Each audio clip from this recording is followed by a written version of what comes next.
There's been a proposal for me to sit down with Donald Trump, because I wanna free Larry Hoover. Like, I can't believe this. So nobody gonna tell me that they let Larry Hoover out of jail? Y'all keep getting on here, spreading news, and don't know the law, don't know nothing that's going on. Larry Hoover is not free. He's not free. Do your homework, do your research, read, listen. He is not free. Your president commuted his federal sentencing, right? So he's free from federal custody, but he still has 200 plus years that he got to do in the state. So all they did was just move him from the feds to the state. So he is not free.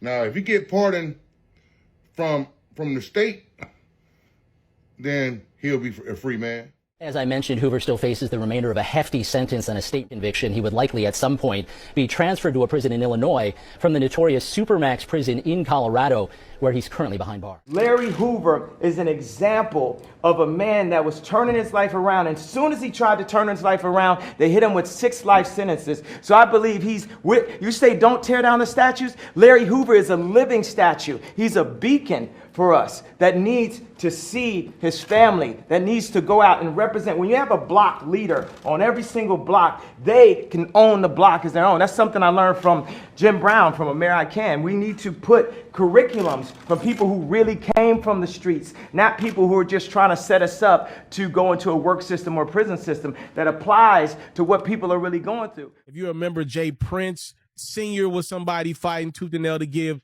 Larry Hoover another opportunity at this thing. Matter of fact, Jay Prince went online and said, "Thank you to President Trump and the angel from heaven, my sister, for allowing the creator to work through you. We are deeply grateful to the president for doing what no other president would, freeing and pardoning my brother, Larry Hoover. In his own words, never stop switching."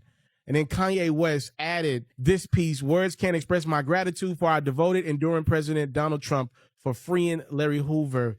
Those gentlemen speak as if Larry's coming home really, really soon. Again, time will tell. Just want to add this piece. Remember, Kanye and Drake did that concert in California at the Coliseum back in 2021, the Free Larry Hoover concert. Those funds and proceeds went to Larry and his team. So you can say Kanye and Drake had a hand in this as well. I've done my time. I paid my debt to society. That was Larry Hoover more than 3 decades ago. At that time, the leader of the Gangster disciples told our John Davis he had a lot of time to think about ways to stop the gang violence. Malcolm X had this whole saying about the gangster becomes the most dangerous when he becomes political. So on that note with Larry Hoover,